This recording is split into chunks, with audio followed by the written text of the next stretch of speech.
Baru 7 hari menikah, aku dipaksa makan di lantai dapur dan disebut sampah oleh mertuaku sendiri. Mereka tidak tahu, satu telepon dariku bisa membuat seluruh kekayaan mereka hilang dalam sekejap. Saat perusahaan mereka bangkrut total malam itu, siapakah sebenarnya pria yang mereka injak-injak ini? Sebelum melanjutkan ceritanya, mari tuliskan di komentar. Dari mana kamu menonton video ini? Semoga yang sudah subscribe channel Hakikat Kisah, kami doakan dimudahkan urusannya, dilancarkan rezekinya, disehatkan badannya, dan dikabulkan semua doanya. Amin. Mari kita mulai ceritanya.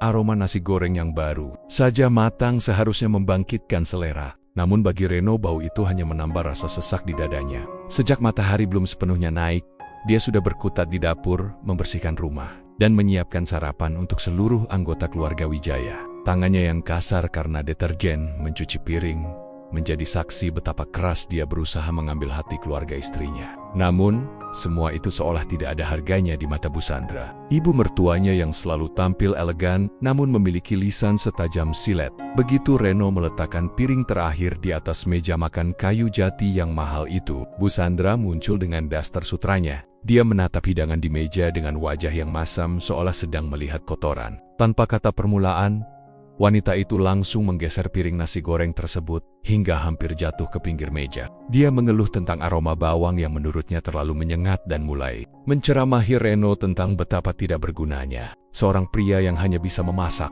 Hinaan itu sudah menjadi menu harian bagi Reno selama 7 hari pernikahan mereka. Bu Sandra tidak pernah melewatkan satu detik pun tanpa mengingatkan Reno bahwa dia hanyalah seorang pengangguran yang beruntung bisa meminang Maya, putrinya yang cantik dan cerdas. Kalimat-kalimat tentang betapa rendahnya level sosial Reno terus meluncur dari bibir merah lipstik itu. Reno hanya bisa menunduk, meremas kain serbet di tangannya sambil menahan gejolak amarah yang kian memuncak di balik dadanya yang bidang. Maya kemudian turun dari lantai 2, sudah rapi dengan pakaian kantor yang modis. Reno berharap istrinya itu akan memberikan senyuman atau setidaknya pembelaan kecil untuknya. Namun, Maya bahkan tidak menoleh ke arah Reno. Dia duduk di meja makan dan mulai menyantap sarapannya dalam diam. Seolah Reno adalah benda mati yang kebetulan ada di ruangan tersebut. Ketika Bu Sandra mulai membandingkan Reno dengan mantan kekasih Maya yang seorang pengusaha sukses, Maya hanya mengangguk pelan tanpa sedikit pun niat untuk menghentikan hinaan ibunya. Ketidakpedulian Maya adalah luka yang paling perih bagi Reno.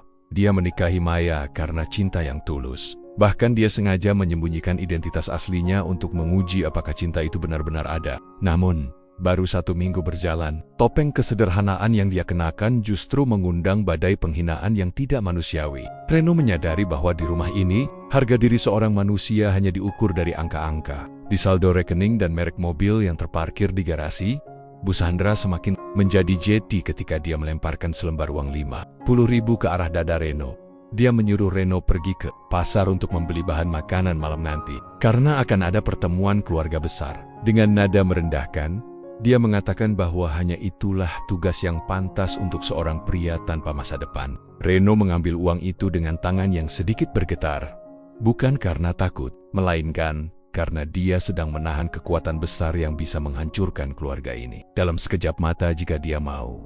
Sepanjang perjalanan menuju pasar, Reno merenung tentang nasib pernikahannya. Dia teringat bagaimana asisten pribadinya berkali-kali memperingatkan bahwa keluarga Wijaya adalah tipe orang yang memuja harta. Reno awalnya tidak percaya. Dia berpikir cinta Maya akan cukup untuk menjembatani segalanya. Namun kenyataan pahit menghantamnya tepat di wajah. Dia merasa seperti sampah yang dipungut dari jalanan.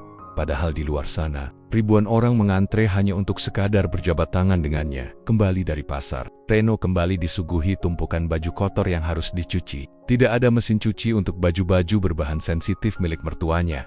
Jadi dia harus mencucinya secara manual. Sambil mengucek ken-ken mahal itu, Reno menatap lenggit-lenggit ruang cuci yang sempit. Dia memutuskan bahwa drama ini tidak boleh berlangsung terlalu lama. Hinaan hari ini mungkin bisa dia telan. Tapi dia tahu bahwa malam ini, di acara makan malam keluarga besar, semuanya akan mencapai titik didih yang tidak akan bisa didinginkan kembali. Reno menyelesaikan semua pekerjaan rumahnya dengan ketelatenan yang luar biasa. Seolah itu adalah tugas terakhirnya sebagai si pengangguran. Dia mempersiapkan segala sesuatu untuk acara malam nanti dengan sangat rapi, meski hatinya sudah mendingin. Di dalam saku celananya yang lusuh, terdapat sebuah ponsel khusus yang selama 1 minggu ini dia matikan. Dia meraba ponsel itu, merasakan permukaannya yang halus, dan tahu bahwa sebentar lagi satu instruksi singkat darinya akan meruntuhkan seluruh dunia. Sombong yang dibangun oleh keluarga Wijaya sore hari tiba, dan rumah mulai ramai dengan dekorasi mewah. Reno kembali dikesampingkan. Dilarang muncul di ruang tamu agar tidak mempermalukan keluarga. Dia hanya diperbolehkan berada di dapur untuk membantu catering. Dari balik pintu dapur yang sedikit terbuka, dia melihat Maya tertawa riang bersama sepupu-sepupunya. Seolah-olah dia tidak memiliki suami yang sedang berpeluh di dapur. Reno tersenyum tipis. Sebuah senyum yang mengandung arti sangat dalam. Dia sudah memutuskan, jika malam ini mereka melangkah terlalu jauh, maka malam ini juga akan menjadi malam terakhir mereka menikmati kemewahan. Suara gelak tawa dari ruang tengah terdengar sampai ke area belakang rumah. Namun bagi Reno, suara itu terasa sangat jauh dan asing. Setelah menyelesaikan tugas di dapur, dia melangkah menuju kamar untuk membersihkan diri. Di sana, dia mendapati Maya sedang berdiri di depan cermin besar, mematut dirinya yang tampak sangat anggun dengan gaun malam berwarna emas. Reno tertegun sejenak melihat kecantikan istrinya, namun binar di matanya segera meredup saat menyadari tatapan dingin yang dilemparkan Maya melalui pantulan cermin. Reno mencoba mendekat, hendak menyentuh bahu istrinya dengan lembut untuk sekadar mencari sandaran emosional. Namun, sebelum tangannya sampai, Maya sudah menghindar dengan gerakan yang sangat kentara. Seolah-olah sentuhan Reno adalah sesuatu yang akan menodai gaun mahalnya. Maya mendengus kesal dan mulai mengomel tentang bau bawang yang masih menempel di baju Reno. Tidak ada sapaan hangat, tidak ada pertanyaan tentang bagaimana harinya. Yang ada hanyalah keluhan tentang status Reno yang dianggap sebagai beban. Dengan suara yang sengaja diperendah agar tidak terdengar oleh ibunya di luar, Maya meminta Reno untuk tidak banyak bicara selama acara makan malam nanti. Dia bahkan melarang Reno untuk mengaku sebagai suaminya di depan teman-teman sosialitanya yang akan hadir. Maya mengaku malu jika orang-orang tahu bahwa dia menikah dengan pria yang tidak memiliki pekerjaan tetap dan hanya mengandalkan uang belanja dari ibunya. Kalimat itu meluncur begitu saja dari bibir Maya, menghujam tepat ke jantung Reno yang selama ini mencoba bertahan demi cinta. Reno menatap mata Maya dalam-dalam, mencoba mencari sisi kasih sayang yang dulu pernah dia rasakan saat mereka pertama kali bertemu. Namun yang dia temukan hanyalah ambisi dan rasa gengsi yang luar biasa besar. Maya yang dulu dia kenal sebagai gadis sederhana kini telah berubah total. Setelah mereka tinggal di rumah mewah pemberian orang tuanya, uang dan strata sosial ternyata telah mencuci otak istrinya, membuatnya lupa bahwa seorang suami adalah kehormatan bagi istrinya, bukan aksesoris yang bisa dibuang saat dianggap tidak lagi berkilau. Kepedihan Reno memuncak saat Maya mengatakan bahwa pernikahan ini mungkin adalah sebuah kesalahan besar. Dia menyesali keputusannya yang terlalu terburu-buru menerima lamaran Reno tanpa menyelidiki lebih dalam soal kekayaan pria itu. Di mata Maya, cinta tidak bisa membayar cicilan gaya hidupnya yang tinggi. Dia bahkan membandingkan Reno dengan Tumintemonia yang mendapatkan hadiah mobil mewah saat ulang tahun pernikahan. Sementara Reno hanya bisa memberikan perhatian dan tenaga untuk mengurus rumah. Mendengar itu, Reno hanya tersenyum getir.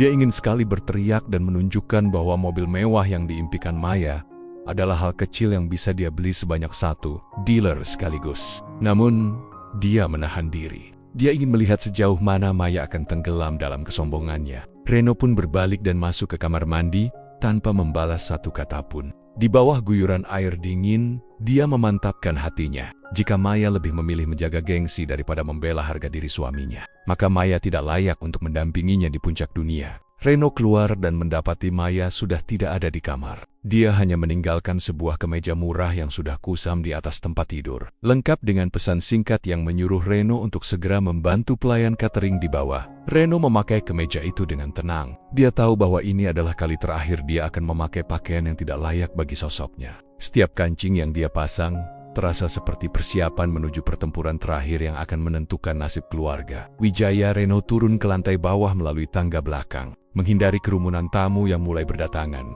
Dia melihat Maya sedang berdiri di samping ibunya, menyambut tamu-tamu terpandang dengan senyum yang sangat manis, namun terasa palsu bagi Reno. Tak satu pun dari mereka yang mencarinya atau menanyakan keberadaannya. Reno benar-benar dianggap tidak ada. Dia pun melangkah menuju dapur, mengambil nampan, dan mulai membantu memindahkan piring-piring makanan, menjalankan peran sebagai sampah yang mereka ciptakan sendiri.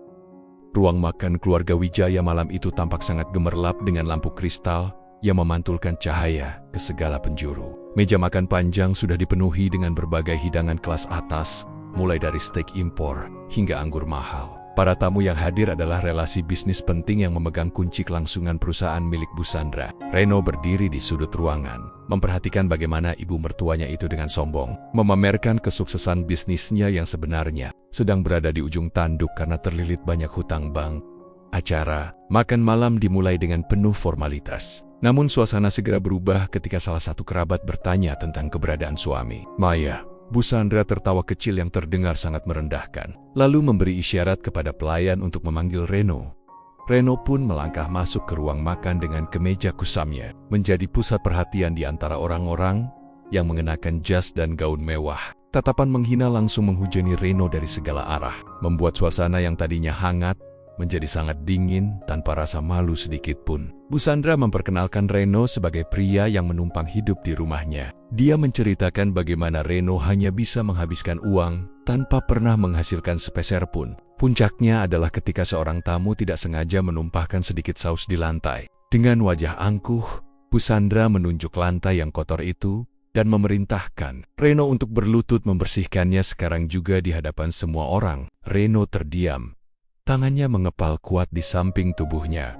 Bukannya membela, Maya justru ikut menimpali dengan mengatakan bahwa Reno memang lebih cocok bekerja seperti itu daripada duduk di meja makan bersama mereka. Dia menyebut Reno tidak selevel dengan keluarga Wijaya yang terpandang dan berpendidikan. Maya bahkan meminta pelayan untuk mengambilkan piring plastik kecil dan mengisinya dengan sisa makanan, lalu menyuruh Reno untuk memakannya di lantai dapur saja. Penghinaan itu dilakukan secara terbuka, membuat beberapa tamu tertawa mengejek, sementara Reno berdiri mematung di tengah ruangan. Reno menatap Maya, berharap ada sedikit rasa iba di mata istrinya. Namun, Maya justru memalingkan wajah, lebih memilih menyesap anggurnya dan mengobrol dengan tamu lain seolah penghinaan terhadap suaminya adalah hiburan semata. Di saat itulah, sesuatu di dalam diri Reno hancur berkeping-keping. Rasa cinta yang dia jaga selama ini musnah, berganti dengan kekosongan yang sangat dingin. Dia menyadari bahwa kesabaran yang dia tunjukkan selama 7 hari ini sudah cukup untuk membuktikan siapa sebenarnya orang-orang yang dia anggap keluarga ini.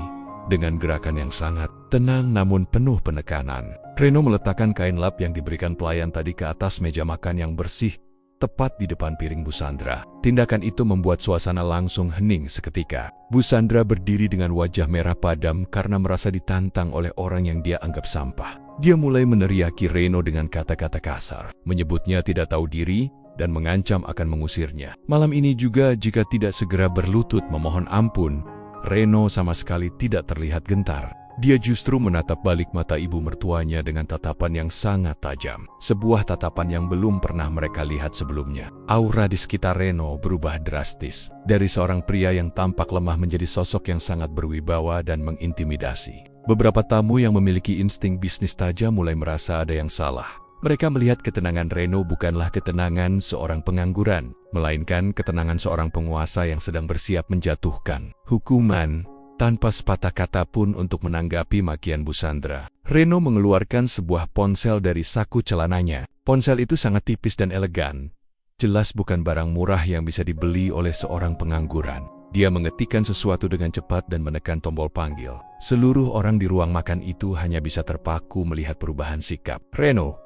Maya mencoba berteriak menyuruh Reno menghentikan aktingnya, namun suaranya tercekat saat melihat Reno mulai bicara dengan nada dingin kepada seseorang di seberang telepon. Betalkan semua suntikan dana untuk Wijaya Group sekarang, dan pastikan semua aset yang mereka jaminkan ditarik dalam 10 menit. Ucap Reno singkat namun terdengar sangat tegas di seluruh ruangan. Dia mematikan ponselnya dan menyimpannya kembali ke saku. Busandra tertawa terbahak-bahak mendengar perintah itu, menganggap Reno sudah gila karena tekanan mental. Dia mengejek Reno habis-habisan, mengatakan bahwa Reno sedang berhalusinasi menjadi orang kaya demi menutupi rasa malunya di depan para tamu. Namun, tawa Busandra tidak bertahan lama. Kurang dari 2 menit kemudian, ponsel milik Busandra yang diletakkan di atas meja berdering dengan sangat keras. Wajah angkuhnya perlahan berubah menjadi pucat pasi saat melihat nama direktur utama bank yang meneleponnya. Dia mengangkat telepon itu dengan tangan bergetar, dan seketika itu juga, terdengar suara kepanikan dari seberang sana. Kabar tentang pembatalan dana dan penyitaan aset perusahaan meledak seperti bom di tengah pesta mereka, menandakan dimulainya kehancuran bagi siapapun yang berani menghina sang penguasa yang sedang menyamar. Keheningan yang mencekik tiba-tiba menyelimuti ruang makan yang mewah itu. Bu Sandra masih menempelkan ponsel di telinganya, namun wajahnya sudah kehilangan seluruh warna. Tubuhnya gemetar hebat hingga sendok perak yang ia pegang terjatuh dan dentingannya terdengar nyaring di atas lantai marmer. Para tamu mulai berbisik-bisik, merasakan perubahan atmosfer yang sangat drastis. Maya yang menyadari ada sesuatu yang tidak beres, segera mendekati ibunya dan mencoba menenangkan. Namun Bu Sandra justru jatuh terduduk di kursinya dengan tatapan kosong. Reno masih berdiri di posisi yang sama, namun pundaknya kini tegak dan tatapan matanya tidak lagi menunduk lesu. Dia menatap satu persatu orang di ruangan itu dengan ekspresi yang sangat datar, seolah mereka hanyalah kerikil kecil di jalanan. Maya yang mulai panik akhirnya membentak Reno dan menuduhnya telah melakukan sabotase atau semacam sihir karena kata-kata hila yang Reno ucapkan tadi bertepatan dengan telepon darurat ibunya. Maya masih belum mau percaya bahwa suaminya yang dia anggap sampah memiliki kekuatan untuk menggerakkan roda ekonomi keluarganya. Kepala operasional bank yang menelepon. Bu Sandra berteriak di seberang telepon, menjelaskan bahwa investor utama mereka baru saja menarik seluruh dukungan tanpa peringatan sama sekali. Bukan hanya itu, seluruh hutang perusahaan yang seharusnya jatuh tempo tahun depan tiba-tiba ditagih. Malam ini juga atas perintah otoritas tertinggi. Bu Sandra mencoba bicara namun suaranya hanya berupa rintihan kecil. Dia menatap Reno dengan ketakutan yang mulai menjalar, menyadari bahwa perintah singkat dari ponsel lusuh tadi bukan sekadar gertakan kosong. Tamu-tamu undangan yang merupakan relasi bisnis mulai mendapatkan notifikasi di ponsel masing-masing. Berita tentang runtuhnya Wijaya Group tersebar secepat kilat di kalangan pengusaha. Satu persatu dari mereka mulai berdiri, bukan untuk membantu, melainkan untuk segera menjauh dari keluarga Wijaya. Mereka tidak ingin terseret dalam kehancuran yang tampaknya sangat terencana dan masif ini. Maya mencoba menahan beberapa teman sosialitanya, namun mereka justru menepis tangan Maya. Xiaoliola Maya adalah pengidap penyakit menular. Di tengah kekacauan itu, Reno melangkah mendekati meja makan. Dia mengambil segelas air putih dan meminumnya dengan sangat tenang. Sangat kontras dengan pemandangan di depannya di mana orang-orang berlarian menyelamatkan diri masing-masing. Bu Sandra akhirnya mampu bersuara dan bertanya dengan nada parau tentang siapa sebenarnya Reno. Namun Reno hanya tersenyum tipis. Senyuman yang sangat dingin hingga membuat bulu kuduk siapapun yang melihatnya berdiri. Reno tidak memberikan jawaban langsung. Dia membiarkan rasa penasaran itu menjadi siksaan tersendiri bagi mertuanya.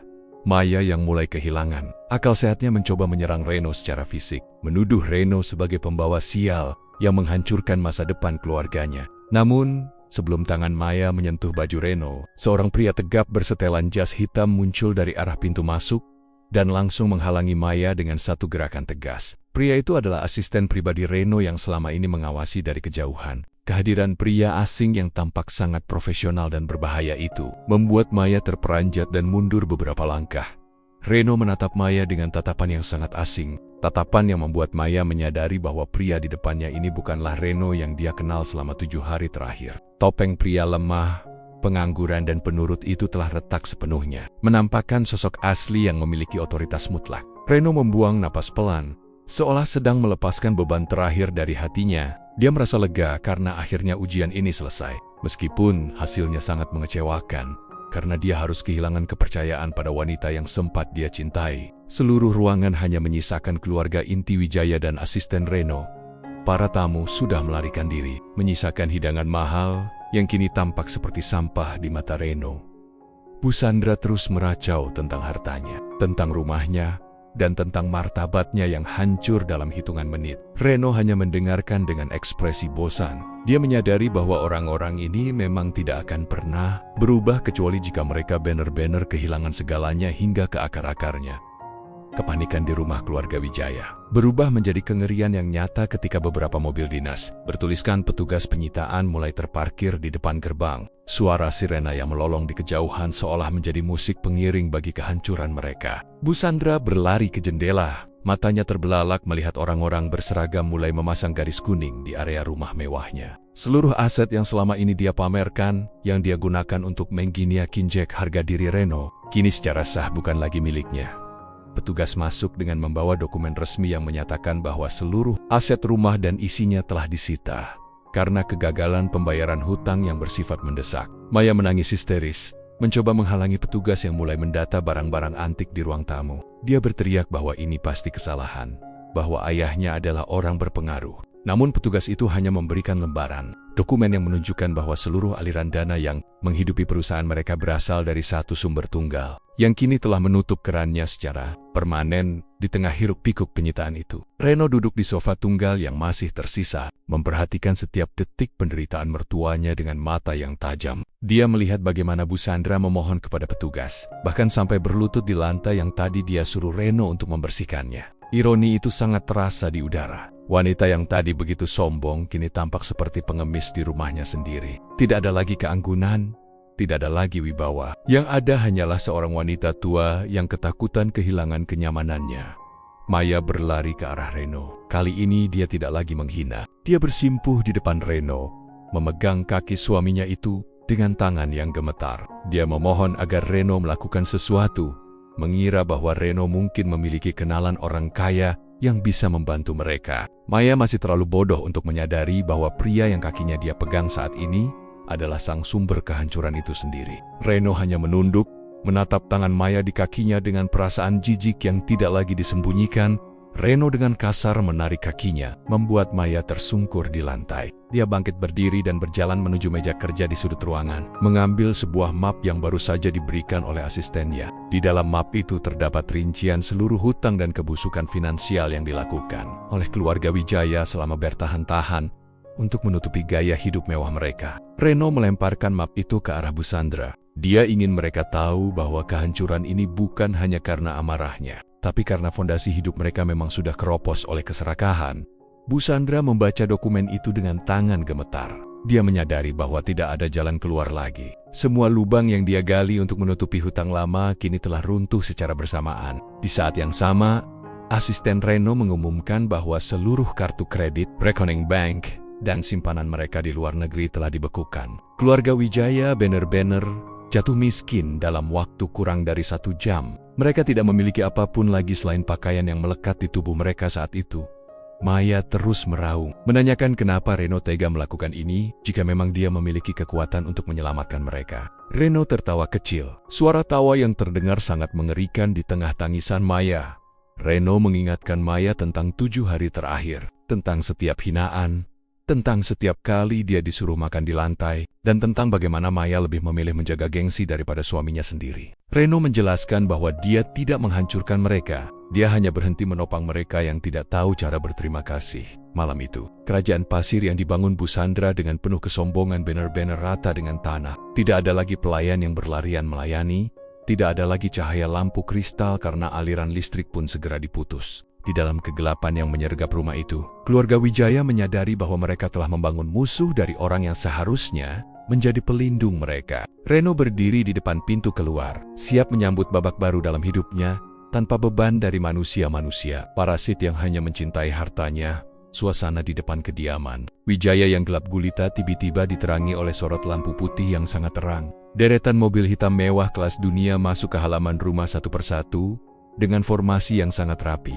Maya dan ibunya yang masih menangis terseduh di ruang tamu yang berantakan terpaksa mendongak, mencoba melihat siapa yang datang di tengah malam seperti ini. Mereka mengira itu adalah kerabat jauh yang datang membawa bantuan, atau mungkin pihak kepolisian yang akan menyeret mereka ke penjara karena hutang-hutang perusahaan yang menumpuk. Pintu mobil paling depan terbuka, dan belasan pria berseragam safari hitam keluar, lalu berdiri berjejer membentuk pagar betis menuju pintu utama rumah. Di tengah barisan itu, seorang pria paruh baya yang sangat dikenal di dunia bisnis nasional sebagai tangan kanan penguasa grup Dirgantara melangkah masuk dengan langkah mantap. Dia tidak memedulikan Bu Sandra yang terduduk lemas di lantai atau Maya yang wajahnya sudah sembab. Mata pria itu hanya tertuju pada satu orang yang sedang berdiri di tengah kekacauan dengan ekspresi yang sangat tenang.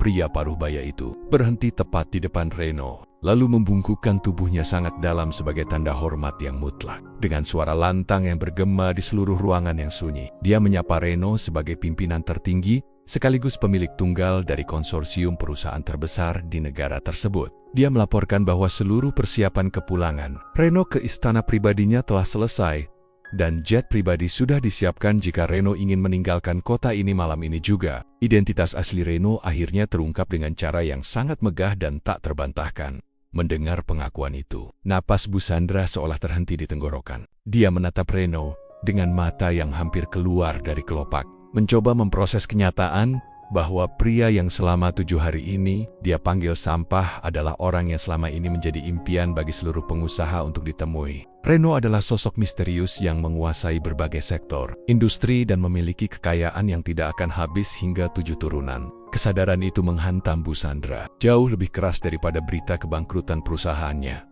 Maya juga tidak kalah terpukulnya. Dia merasa seolah dunia sedang berputar terbalik di atas kepalanya. Dia teringat betapa dia sering mengeluh tentang Reno yang tidak bisa memberinya kemewahan, padahal pria itu adalah pemilik dari kemewahan itu sendiri. Maya menyadari bahwa dia telah membuang permata yang sangat berharga hanya demi mendapatkan plastik yang berkilau. Rasa menyesal mulai merayap di hatinya. Namun di balik penyesalan itu, terselip sebuah harapan kecil yang licik bahwa statusnya sebagai istri. Reno mungkin bisa menyelamatkan posisinya saat ini. Reno mengabaikan semua tatapan penuh harap dan ketakutan dari mereka. Dia menerima jas mahal yang disodorkan oleh asistennya, lalu mengenakannya dengan gerakan yang penuh wibawa. Kemeja kusam yang tadi dia pakai kini tertutup oleh kain berkualitas terbaik yang harganya setara dengan 1 unit rumah mewah. Penampilan Reno berubah total. Dia kini benar-benar terlihat seperti seorang raja yang baru saja kembali dari masa pengasingan. Aura kekuasaan terpancar begitu kuat darinya, membuat Busandra dan Maya merasa sangat kecil dan hina di hadapannya. Asisten Reno memberikan sebuah tablet yang berisi laporan akhir penyitaan seluruh aset keluarga Wijaya. Reno mengangguk puas melihat semua detailnya. Dia tidak menyisakan satupun celah bagi mereka untuk bangkit kembali. Semua investasi, properti, hingga perhiasan yang saat ini dipakai oleh Busandra sudah terdaftar sebagai milik bank yang kini dikendalikan oleh perusahaan Reno.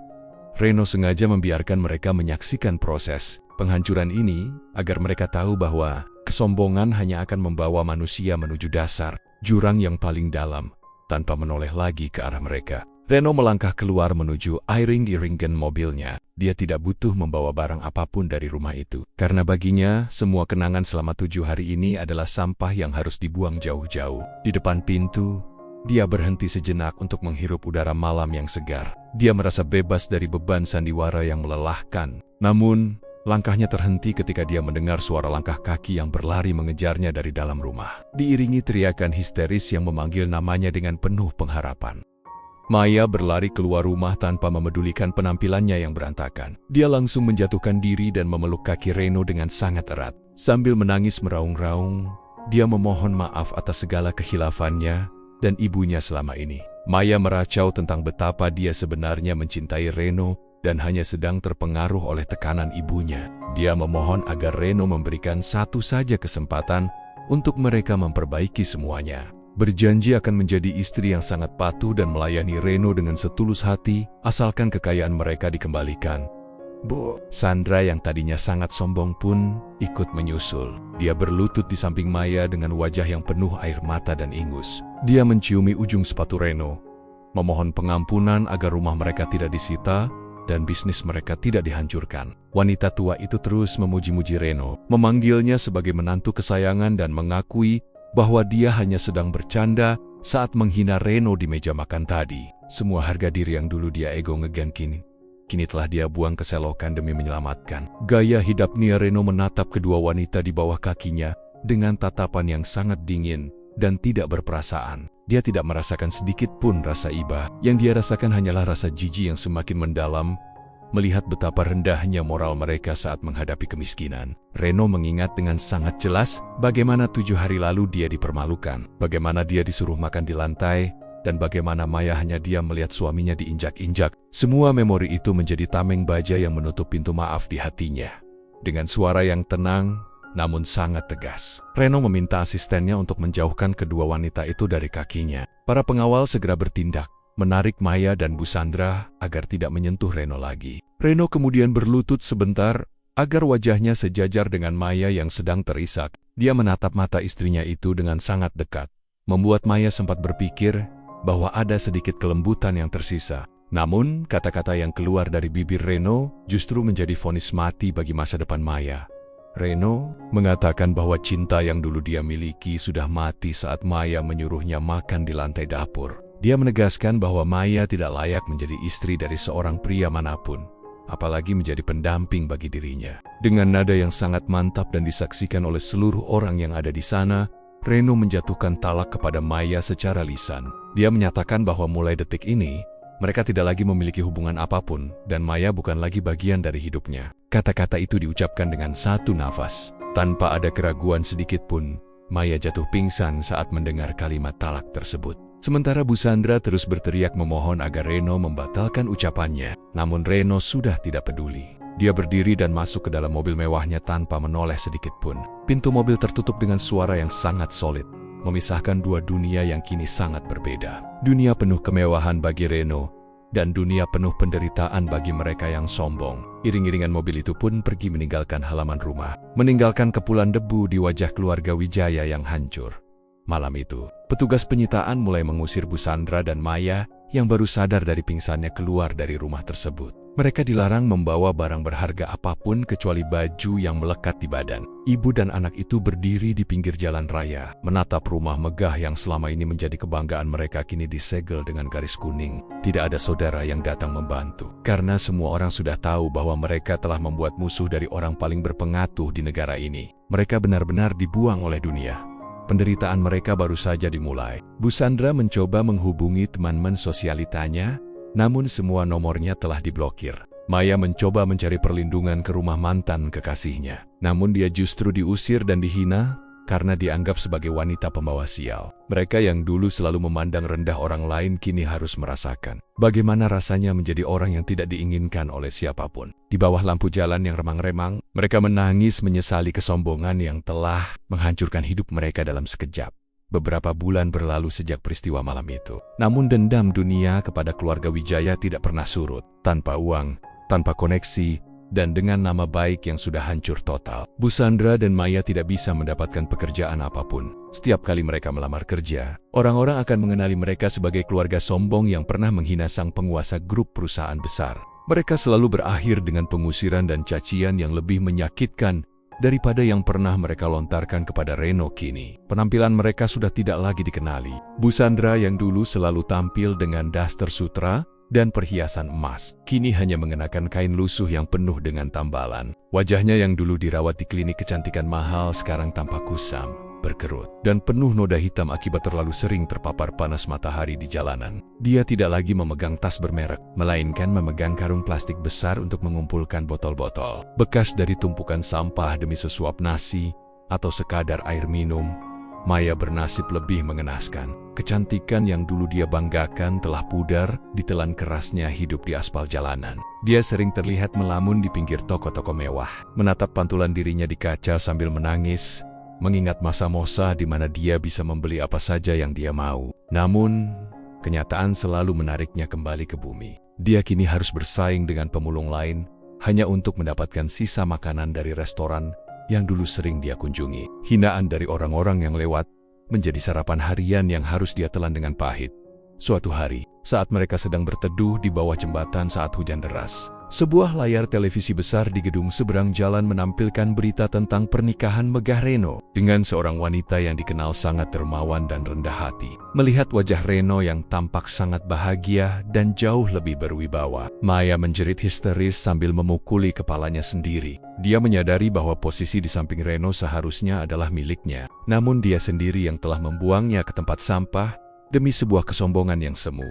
Bu Sandra hanya bisa meratap sambil memeluk kakinya yang penuh dengan luka borok yang tidak pernah diobati. Dia teringat saat dia menyuruh Reno mencium kakinya, dan kini dia harus merasakan kakinya sendiri membusuk tanpa ada yang peduli. Mereka berdua hidup dalam kemelaratan yang sangat menyedihkan, terusir dari satu kolong jembatan ke kolong jembatan lainnya. Setiap kali mereka melihat mobil mewah lewat, mereka akan gemetar ketakutan sekaligus iri yang luar biasa. Teringat bahwa mereka pernah memiliki segalanya, namun kini menjadi sampah. Masyarakat, kehidupan mereka berlanjut dalam penderitaan yang seolah tidak ada akhirnya. Mereka sering dihina oleh orang-orang pasar, dilempari kotoran, dan dituduh sebagai pencuri karena penampilan mereka yang kumal. Tidak ada lagi sisa keangkuhan dari keluarga Wijaya. Yang ada hanyalah dua orang wanita malang yang terus dihantui oleh beang-beang masa lalu. Penyesalan mereka sudah terlambat, karena pintu maaf dari Reno telah tertutup selamanya dan dunia pun sudah tidak memiliki tempat bagi orang-orang yang hanya memuja harta di atas harga diri.